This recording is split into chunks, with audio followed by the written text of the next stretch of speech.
percaya berkat-Mu atasku melimpah. Kebajikan, kemurahan selalu mengikutiku. Ku puji, ku sembah. Jemaat Tuhan sekali lagi katakan, aku percaya. Aku percaya berkat-Mu atasku melimpah. Kebajikan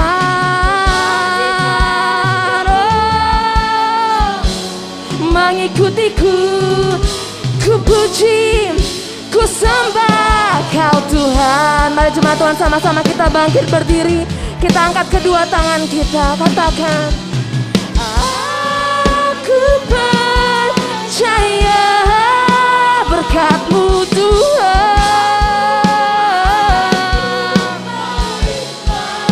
Kebajikan mengikutiku. Ku puji, ku sembah. Aku percaya. Aku percaya berkat-Mu. Amin Tuhan, kami percaya kebajikan selalu mengikutiku. Ku puji, ku sembah. Dengan penuh iman katakan, aku percaya. Aku percaya berkat-Mu atasku. Berkat-Mu atasku melimpah. Kebajikan, kemurahan selalu mengikutiku. Ku puji, ku sembah Kau Tuhan. Ku puji, ku sembah Kau Tuhan. Ku puji, ku sembah Kau Tuhan. Biarlah segala pujian, segala hormat, kuasa, kemuliaan, kejayaan, pengagungan hanya bagi Yesus untuk selama-lamanya. Amin. Amin. Haleluya. Haleluya. Haleluya. Kami bersyukur atas Terima kasih Tuhan. Yesus. Haleluya.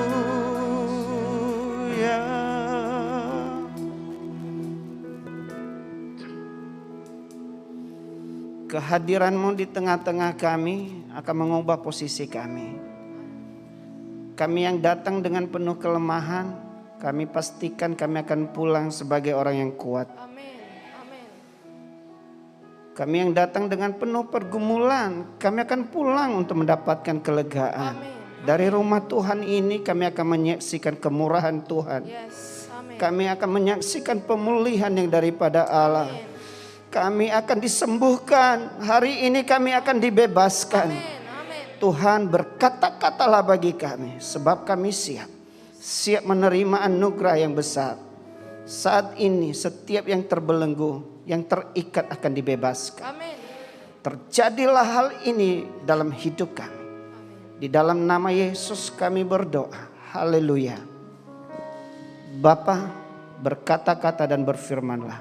Dalam nama Yesus kami berdoa. Haleluya. Amin. Mari kita duduk kembali dalam hadirat Tuhan. Salam sejahtera, selamat malam, shalom.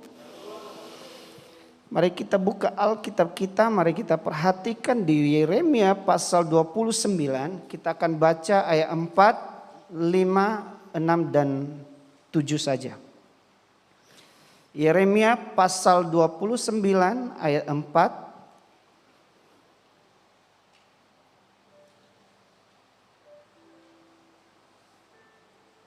sampai ayatnya yang ke-7. Saya akan bacakan ayat yang ke-4, nanti Bapak Ibu ayat 5.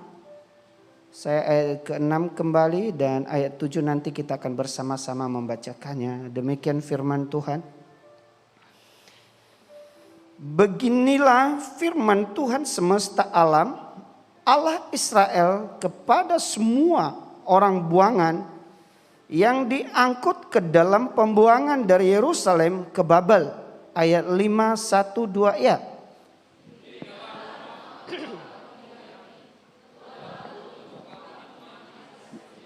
Ambillah istri untuk memperanakan anak laki-laki dan perempuan.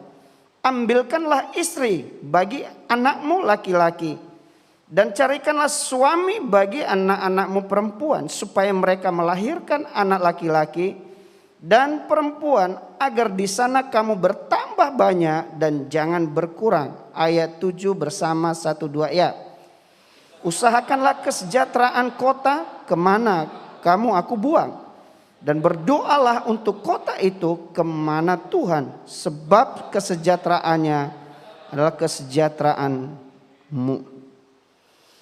Judul firman Tuhan kepada kita yaitu hidup yang menjadi berkat. Untuk menjadi berkat memang sangat gampang dan semua orang menginginkan hal itu. Dalam keadaan yang baik, tanpa gangguan, tanpa tekanan, tanpa intimidasi, atau kita memiliki kesehatan yang baik, kita masih bisa menolong yang lemah. Dalam keadaan kita bahwa kita masih memiliki usaha dan pekerjaan, kita masih memiliki uang, kita masih sehat, kita masih bisa bebas melakukannya walaupun pas-pasan. Dan itu kita bisa melakukannya. Lalu pertanyaannya, bagaimana menjadi hidup yang bisa menjadi berkat itu jika kita sendiri ada dalam tekanan? Jika kita sendiri ada di dalam hal-hal di mana kita tidak menyukainya. Firman Tuhan yang datang kepada Nabi Yeremia dikatakan bahwa dia harus menulis surat ini kepada semua umat Israel yang ada di pembuangan. Mereka ada di dalam tekanan. Mereka ada dalam dunia perbudakan. Mereka tidak bisa melakukan sesuatu tanpa ada persetujuan raja di sana. Bapak Ibu Saudara yang dikasihi Tuhan, ini sebuah tantangan. Kalau kita perhatikan, ini kan tidak lagi konteksnya umat itu ada dalam pembuangan di Babel. Tapi bagaimana kita yang ada di Indonesia, yang masih hidup di dunia, yang dibatasi oleh sebuah penyakit yang disebut dengan virus. Oleh sebuah virus itu kita telah dibatasi untuk melakukan banyak hal. Pertemuan, melakukan pekerjaan dengan bebas. Ada begitu banyak hal yang membatasi kita. Dan oleh sebuah virus itu, kita ada dalam tekanan ekonomi, politik yang naik turun, keadaan bisnis yang tidak menentu. Semua kita mengalami hal yang sama. Tapi tahukah saudara, apa yang kita dengar hari ini? Kita harus memiliki hidup dan kehidupan kita kehidupan yang harus jadi berkat pula. Ini adalah posisi yang tidak gampang. Saya mau katakan hari ini siapapun Anda di sini, kalau Allah yang berfirman tidak peduli siapapun, tantangan apapun, kalau dia sudah berfirman itu berarti dia punya rencana dan rencana itu adalah rencana yang baik. Jika Tuhan yang sudah berbicara kepada hamba-hambanya di gereja ini untuk supaya hidup kita tidak sekedar hidup tetapi harus menjadi hidup yang menjadi berkat, itu berarti Allah bertanggung jawab atasnya. Mungkin kau berkata, saya tidak punya pekerjaan lagi, Saat ini hidup saja masih saya bisa bersyukur. Saya berpikir itu sangat manusiawi, logika, masuk akal. Tapi dengarkan baik, untuk mengikut Tuhan tidak bisa dengan hanya logika. Kalau kita mengikut Tuhan dengan logika, kita akan gagal. Banyak para anak-anak Tuhan telah mendemonstrasikan bagaimana mereka beribadah kepada Tuhan dengan caranya sendiri. Tapi akhirnya mereka gagal. Katakanlah seperti seorang yang bernama Zakheus. Dia ingin melihat seperti orang apakah Yesus itu. Tapi dikatakan dia tidak berhasil. Kenapa? Karena badannya pendek dan orang banyak mengikut Yesus. Badannya pendek menyalahkan dirinya sendiri. Kelemahan-kelemahan di dalam dirinya sendiri. Itu yang menghalangi dia bisa berjumpa dengan Tuhan. Dan yang kedua adalah orang banyak yang mengikut Yesus. Sehingga seorang yang rindu untuk berjumpa dengan Tuhan. Seorang yang ingin mengalami Allah dalam hidupnya. Gara-gara orang banyak mengikut Yesus, dia tidak berhasil. Ada satu hal perkara yang Allah ingin lakukan dalam hidup setiap kita. Apapun tantangannya, apakah karena diri kita sendiri atau karena orang baik, orang banyak, orang yang lain. Satu hal perkara malam hari ini kau harus pulang dari tempat ini menerobos benteng-benteng ini. Ada satu rencana Allah yang besar dalam hidup Anda. Siapapun Anda. Mungkin engkau berkata saya lagi mengalami sakit kanker ya.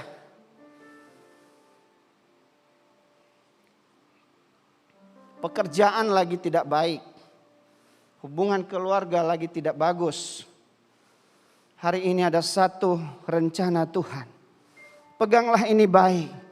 Tuhan ingin supaya kehidupanmu menjadi kehidupan yang bisa menjadi berkat. Zakheus dikatakan, lalu dia berlari-lari meninggalkan orang banyak. Kalau ini keputusanmu, engkau tidak memperdulikan semua orang yang ada di sekitar Anda karena Yesus. Bahkan dirimu sendiri dengan segala kelemahannya. Engkau ada satu tujuan untuk berjumpa dengan Tuhan. Firman Allah berkata, lalu Zakheus berlari mendahului orang banyak. Lalu dia memanjat pohon.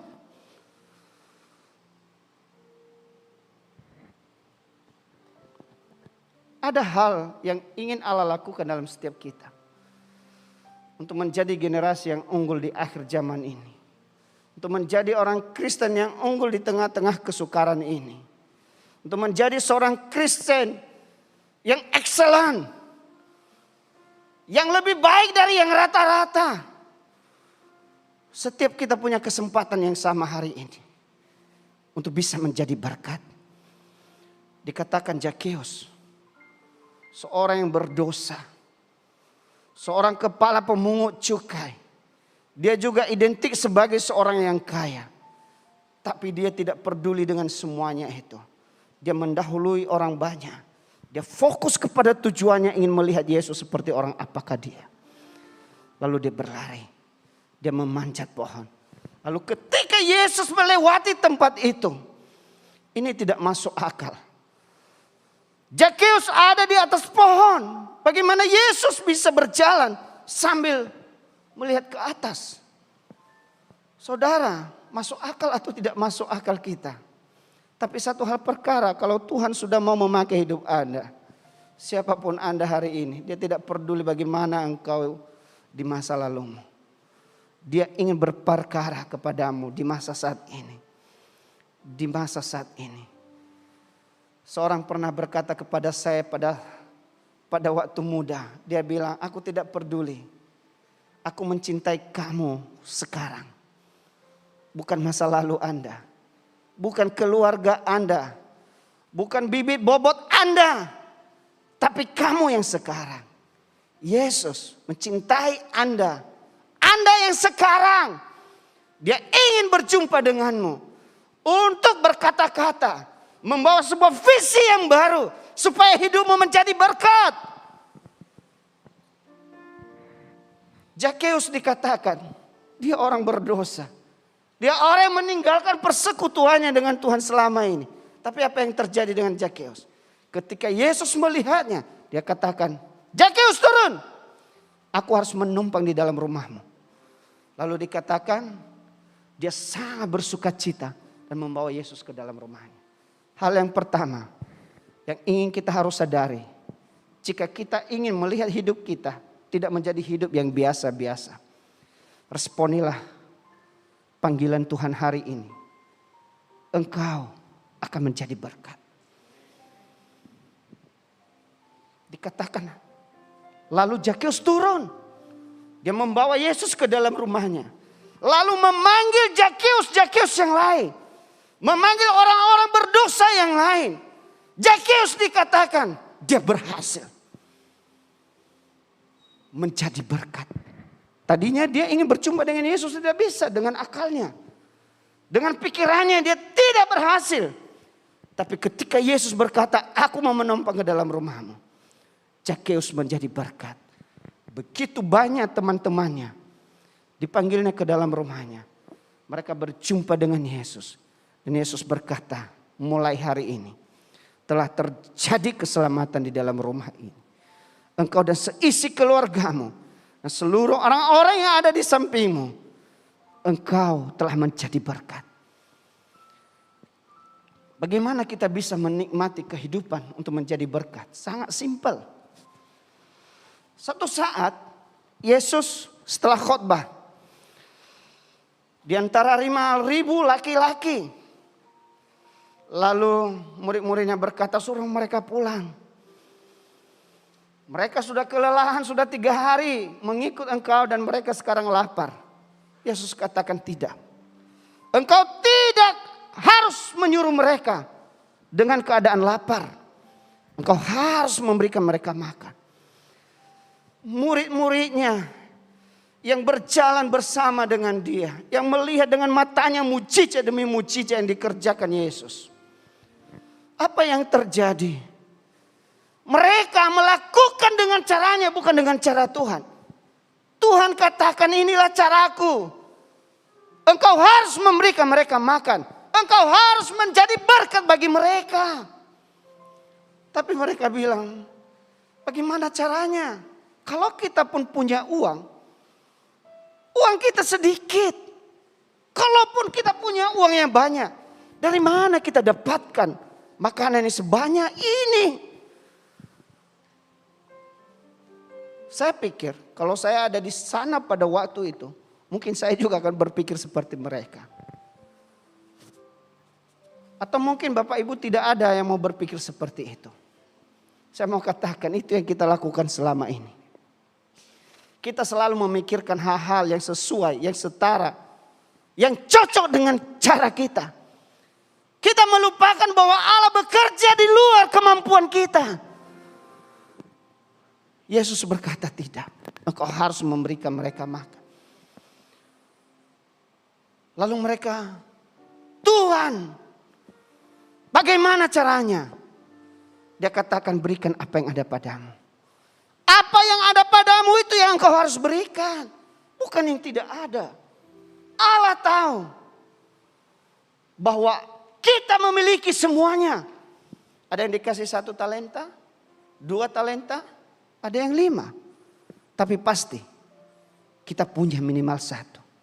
Coba lihat kiri kanannya. Dia kira-kira punya berapa talenta yang dikasih Tuhan? Hei, kita punya modal, amin. Lalu mereka memeriksa semua barisan itu. Apa yang terjadi? Seorang anak kecil membawa 2 ikan 5 roti. Lalu dia menyerahkannya kepada hamba-hamba Tuhan itu. Dan dari 2 ikan 5 roti, mujizat terjadi. Kuasa Allah dinyatakan. Nama Tuhan ditinggikan. Lewat 2 ikan 5 roti. Dan itu dapat terjadi dari seorang anak kecil. Anak kecil, saya berpikir pada waktu itu, kalau saya adalah anak kecil itu, saya akan kasih ikan itu satu kepada hamba-hamba Tuhan. Yang satunya untuk saya. Saya kasih roti itu 4 lah kepada mereka. Dan saya sisakan 1 untuk saya. Itu baru masuk akal. Benar atau betul? Amin. Apa yang kau lakukan hari-hari ini? Kita selalu berpikir hal yang sama. Tapi mulai malam ini, kita akan keluar dari kebiasaan-kebiasaan itu. Kita akan keluar dari budaya ini. Kita akan melakukannya di luar apa yang kita mampu. Kita harus melakukannya sesuai dengan apa yang Tuhan mau. Bukan yang kita mau. Kita selama ini masih sedang membangun egoisme kita. Kita masih mau untuk memikirkan terus kepentingan diri kita sendiri. Bukan kepentingan orang lain. Saya mau katakan hari ini. Jika engkau ingin melihat hidupmu menjadi kehidupan yang tidak biasa-biasa. Mari kita berpikir seperti seorang anak kecil ini. Dari apa yang dimilikinya, diberikannya semua. Dari apa yang ada padanya, dia tidak menyisakannya untuk dirinya sendiri. Tapi dia memberikan semuanya. Adakah engkau berpikir hari ini, aku akan pulang dari sini untuk bertindak hal yang sama. Aku akan mendemonstrasikan perbuatan anak kecil ini dalam hidup saya.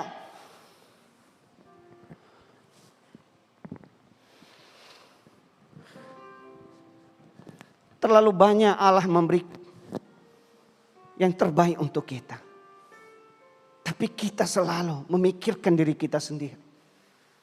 Bukan memikirkan cara Tuhan dalam hidup kita. Itu sebabnya di ayat yang ke-7 ada satu hal yang ingin kita lakukan di sini. Usahakanlah kesejahteraan kota kemana kamu aku buang. Dan berdoalah untuk kota itu kepada Tuhan. Sebab kesejahteraannya adalah kesejahteraan. Untuk membangun kota yang besar. Untuk membangun kota Medan. Saya katakan, engkau harus memulainya dari dirimu sendiri. Untuk membangun kota ini, maka engkau harus memulainya dari keluargamu. Untuk membangun kota ini, kau harus mulai dari sini. Dari gereja ini. Yang setuju katakan amin.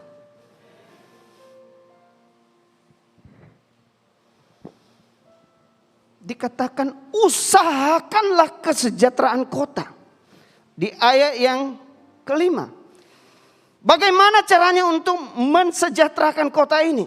Pertama, dirikanlah rumah untuk kamu diami. Yang kedua, buatlah kebun untuk kamu nikmati hasilnya. Dan yang ketiga, ambillah istri untuk memperanakan anak laki-laki dan perempuan.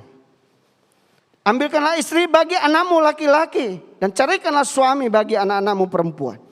Supaya mereka melahirkan anak-anak dan perempuan.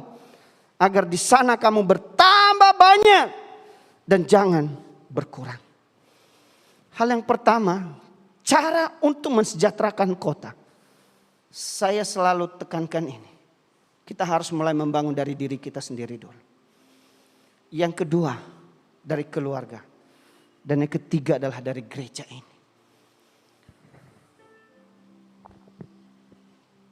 Bagaimana caranya? Bangun rumah. Rumah berbicara tempat kediaman kita.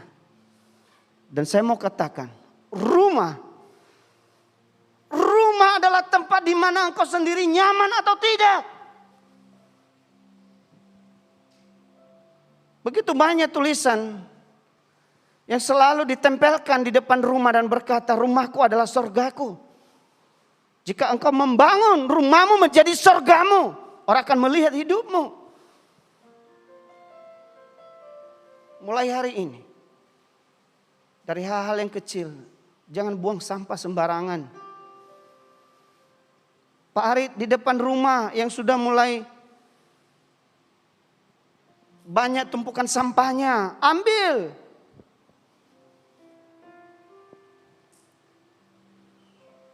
Buat rumahmu menjadi surgamu. Itu dari hal kecil. Belum lagi rumah menjadi neraka. Di rumah yang sama, suami menampar istrinya. Istri melempar suaminya. Orang tua berantem dengan anak-anaknya. Bangun rumah, kata Tuhan. Mulai dari rumah. Jangan biarkan kuman datang di sana. Begitu selesai makan dan berkata, kan ada yang bertugas untuk itu. Hari ini untuk mensejahterakan kota di mana kita dibuang. Mulai dari diri sendiri. Bangun rumah. Yang kedua, bukalah kebun. Ini berbicara tentang harus bekerja.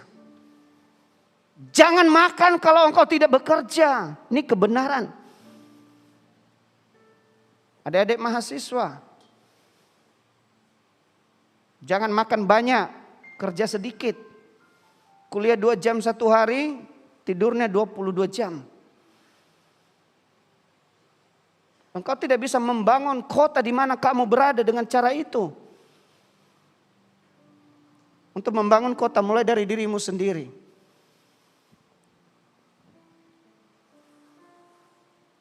Hari ini, mari kita mulai melihat perubahan kota ini. Dan itu mulai dari diri kita sendiri. Keluarga kita dan dari gereja ini. Buka usaha. Saya kadang-kadang jealous juga. Ya. Justru yang berusaha di mana-mana bukanlah anak-anak Tuhan. Anak-anak Tuhan sibuk main Facebook. Anak-anak Tuhan sibuk main games. Anak-anak Tuhan sibuk main apa ya? Main apa? Tapi anak-anak dunia itu mereka ada di pinggir jalan. Mereka memodifikasi pinggiran-pinggiran jalan itu menjadi tempat-tempat pusat bisnis. Di mana anak-anak Tuhan? Di akhir-akhir ini kita di tempat pelayanan di Nias. Dan saya menantang beberapa teman pendeta. Kalau dulu itu rata-rata para misionaris, baik dari yang nasional maupun internasional, selalu datang ke Pulau Nias untuk menolong orang Nias, untuk membantu orang Nias. Tapi di masa pandemi siapa mau datang? Dia juga nggak tahu kita nasibnya. Tapi saya bilang begini, waktunya kita harus membangun mulai dari diri kita sendiri. Bagaimana kita membangunnya? Lalu bagaimana dengan anak kecil itu? Dia punya 2 ikan 5 roti. Apakah kamu masih punya hal yang sama? Iya sih. Tapi ya sudahlah. Saya kasih 4 rotinya dan 1 ikannya. Saya sisihkan 1 untuk saya dan rotinya 1 untuk saya. Dan semua untuk saya. Itu sudah pendeta. Bagaimana dengan yang tidak pendeta? Dari berapa orang yang saya temukan pendeta, mereka akhirnya bilang kepada saya, Pak, saya mau ikut. Saya mau ikut. Dan puji Tuhan. Ini di bulan Oktober, paling terakhir ya. Kita sedang berjalan 1 lagi, kita sudah membangun 3 unit rumah. Dan itu dari orang-orang yang tidak memiliki apa-apa. Kalau di kota sih mungkin hamba Tuhannya masih adalah sedikit walaupun tidak berkelimpahan. Tapi kalau di kami memang bukan berkecukupan, tapi dari kekurangan. Saya mau katakan, Tuhan sangat tertarik jika engkau melakukan sesuatu dari kekurangan Anda. Mungkin suaramu pas-pasan, tapi minimal engkau akan berkata, aku bisa mendoakan kamu. Apakah aku bisa untuk menolong pekerjaanmu? Kalau engkau tidak punya uang, engkau punya tenaga. Kalau engkau tidak punya tenaga, engkau punya pikiran. Engkau punya waktu, masih banyak yang Tuhan sudah berikan kepada kita. Dan kita bisa melakukan kepada orang lain. Saya melihat di meteorologi. Ya. Di sana begitu banyak orang-orang yang sangat membutuhkan. Tapi saya datang dari Nias. Saya berkata, Tuhan, kenapa hatiku ini seperti ini terus? Saya berkata, Tuhan, apa yang ingin saya lakukan kepada mereka? Tapi kita hampir terlambat tadi, Pak. Saya kumpulkan orang-orang Nias di sini. Mereka yang baru tamat dokter kemarin ada 6 orang. Saya bilang, di sini kalian. Ini ada proyek. Proyek ini adalah proyek kita, proyek Tuhan. Mari, berikan waktumu, tenagamu, pikiranmu, pengetahuan. Lalu mereka berkumpul, terus banyak agak terlambat tadi, Pak. Setelah ibadah tadi, kita langsung pelayanan kesehatan.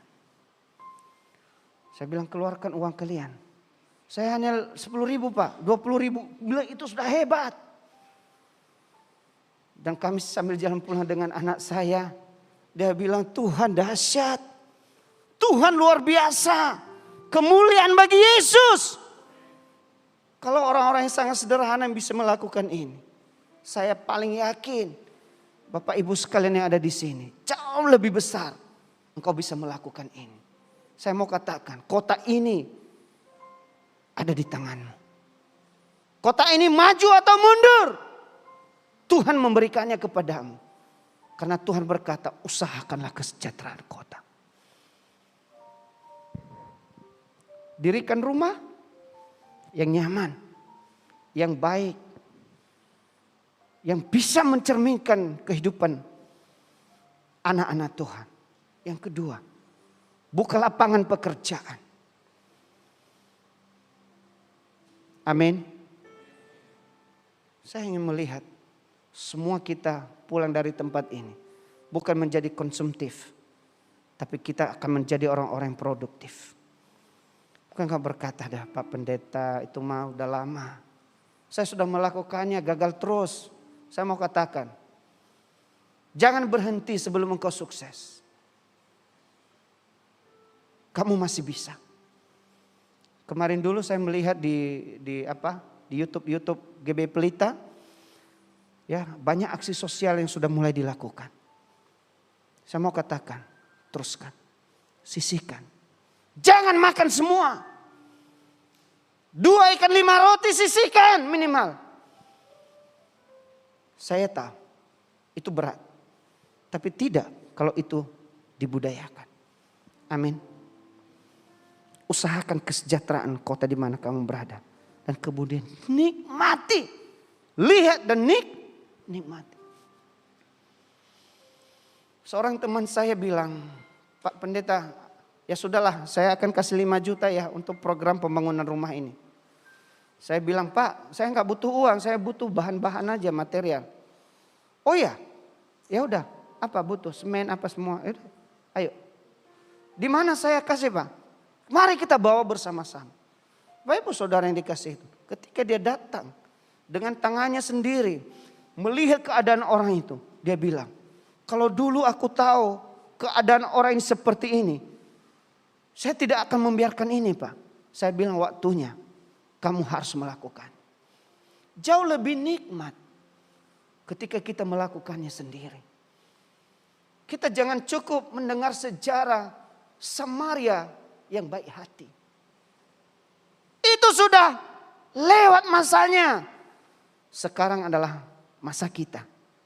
Amin. This is your time. Ini adalah kesempatan kita. Lakukan mulai dari hal-hal kecil. Dan hal-hal yang kecil itu minimal engkau bisa mendoakan orang-orang di sekitar. Minimal engkau bisa berbagi Indomie, telur. Saya yakin kalau semua anak-anak Tuhan di kota ini seperti ini, kota ini akan berubah menjadi surga. Yang percaya berikan tepuk tangan untuk Tuhan. Usahakan kesejahteraannya, dan yang kedua berdoalah bagi kota itu. Berapa banyak yang ingin mau mengambil komitmen untuk berdoa bagi kota ini? Coba yang mau saja ya, yang mau saja coba angkat tangannya, yang mau berdoa bagi kota ini.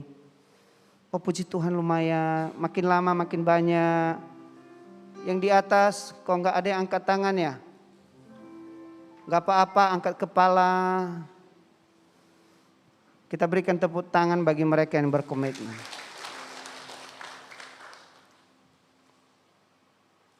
Di kami, karena sekarang ada namanya pergerakan penghijauan.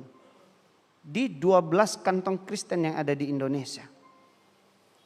Ya, kita tahu sekarang Papua sedang diserang habis-habisan. Secara sistematis. Mereka ingin menjadikan Papua betul-betul hijau. Ambon sudah gagal sekarang. Dulu mayoritasnya orang Kristen. Sekarang tidak lagi. Kita tidak perlu bangga lagi. Flores semua diambil sama mereka. Dan sekarang ini di Pulau Nias. Ada orang Nias di sini? Gak apa-apa kalau malu angkat tangan. Hanya satu orang ya? Puji Tuhan, lumayan berikan tepuk tangan kepada dia. Tapi saya mau katakan, ini bukan masalah Nias atau Batak atau Chinese. Ini adalah masalah kita. Ini adalah masalah iman kita. Saya mau katakan, itu sekarang daerah itu sedang diintai habis-habisan. Untuk dijadikan menjadi daerah hijau. Saya tidak berdaya, memang saya siapa? Orang kecil.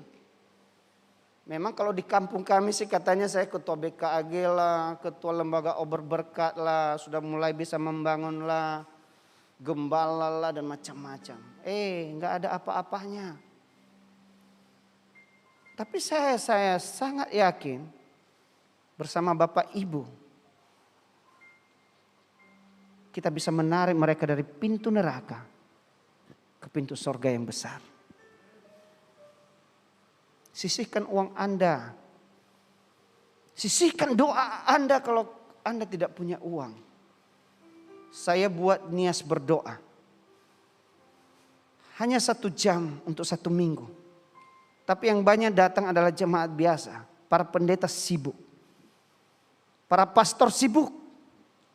Saya mau katakan. Tidak tertutup kemungkinan. Kalau engkau disuruh Tuhan untuk mendoakan Nias. Tuhan akan mengapresiasi Anda. Saya begitu sangat sangat terbeban dengan ini. Anak-anak saya semua di sini, istri di sini. Tapi saya bilang, I'm sorry. Saya masih cinta Nias itu. Saya masih mau Nias itu tetap untuk kemuliaan nama Tuhan. Pulau itu adalah pulau Kristen. Pulau itu adalah kampungnya Tuhan Yesus. Saya rindu satu-satunya di Indonesia. Nias ini akan menjadi Yerusalemnya di Indonesia. Dan kita tidak bisa melakukan itu kalau kita sendiri tidak bisa membangun diri kita. Mari kita memulainya dari hal-hal yang kecil. 2 roti, 5 ikan sangat berguna untuk 5.000 laki-laki. Belum perempuan dan anak-anak. Hari ini saya sungguh sangat percaya. Hidup akan menjadi berkat. Di mana saja, kapan saja. Apalagi dengan program pelayanan kita di sini. Sekarang sudah mulai bermisi. Ya, ada begitu banyak gereja sekarang sibuk membangun. Sibuk membuat gerejanya makin mewah. Tapi melupakan jiwa-jiwa. Apa yang sudah didengungkan oleh Pak Gembala di tempat ini. Saya pikir ini sudah tepat. Dan apalah Pak Gembala tanpa kita. Mari kita mendukung beliau dengan program ini. Mari kita jadikan hidup kita menjadi berkat. Tuhan akan menolong kita. Kita berdoa.